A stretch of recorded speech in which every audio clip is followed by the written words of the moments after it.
जय श्री राम। बहुत बहुत स्वागत करता हूं आप सभी का एक बार फिर से अपने YouTube चैनल पर। मैं पंडित आशीष शर्मा।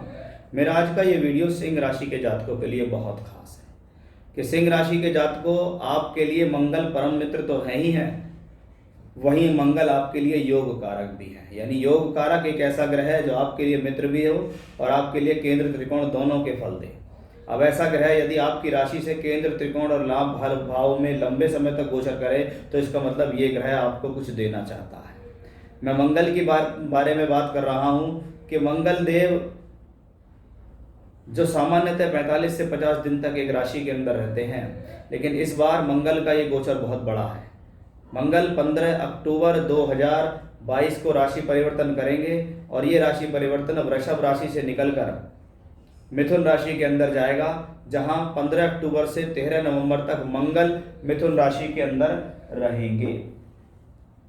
फिर 13 नवंबर के बाद मंगल वक्री अवस्था से होते हुए वापस मंगल अपनी ही राशि यहाँ पे राशि से दशम भाव में आएंगे और 12 मार्च तक ये यहाँ रहेगा। लगभग 4.5 से 5 महीने का ये समय काल मंगल का यहाँ रहने वाला है। अब मंगल एक ग्रह जो 45 से 50 दिन में परिवर्तन करे, जब वो एक ही राशि में लगभग आगे पीछे होके कभी वृषभ में कभी मिथुन में 4.5-5 महीने तक इफेक्ट कर रहा है। इसका मतलब ये अच्छी बात है आपके लिए, क्योंकि वो आपके लिए योग कारक है, आपके लिए केंद्र त्रिकोण का मालिक है। तो आइए देखते हैं कि मंगल का ये परिवर्तन पहले वृषभ में से मिथुन में जा रहा है, फिर मिथुन से वापस वृषभ में आ रहा है, वक्री हो रहा है, मार्गी हो रहा है, इसका आपके जीवन पे क्या इफेक्ट होने वाला है। तो सिंह राशि के जातकों के लिए ये मेरा वीडियो बहुत खास है, तो इसको समझिएगा कि आप मंगल से कैसे फायदा ले सकते हैं। देखिए, मंगल वो ग्रह है कि इसको कहा जाता है कि ये ऊर्जा का भंडार है, कि कुंडली के अंदर मंगल जिस स्थान पे बैठे या गोचर में मंगल जिस स्थान पे चल रहा हो, तो समझ लीजिए आपकी एनर्जी वहां चल रही है। और अब आपकी एनर्जी 15 अक्टूबर तक चल रही थी वृषभ राशि के अंदर, यानी कर्म भाव के अंदर। आपने पिछले समय में एफर्ट्स लगाए, आपने पिछले समय में कर्म किए और उन कर्मों का आपको लाभ मिलने का समय आ गया। वो कैसे आ गया कि 15 अक्टूबर को मंगल का होगा राशि परिवर्तन, और मंगल राशि परिवर्तन करके यहां से लेकर पहुंच जाएंगे लाभ भाव में। लाभ भाव इनकम का भाव, वृद्धि का भाव, प्राप्ति का भाव, प्रमोशन तरक्की का भाव।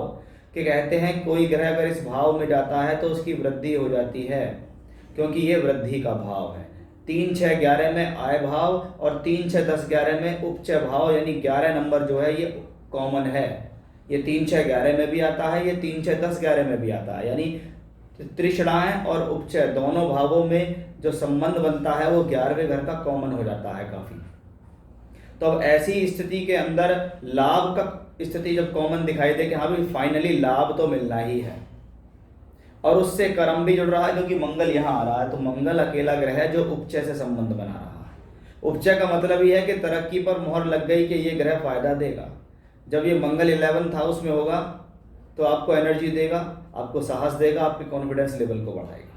मंगल का 11th हाउस में जाना आपको लाभ देता है, ये लाभ के अवसर दिलाता है। अगर किसी की तरक्की प्रमोशन रुका हुआ है तो ये मंगल वहां उसको देगा, क्योंकि मंगल चौथे घर का मालिक है, तो भूमि जमीन जायदाद प्रॉपर्टी के कार्यों से लाभ, और मंगल भाग्य स्थान का मालिक है, तो आपका भाग्य आपके लाभ से जुड़ गया कि मैं जो काम करने जा रहा हूं उसका मुझे फायदा मिल रहा है।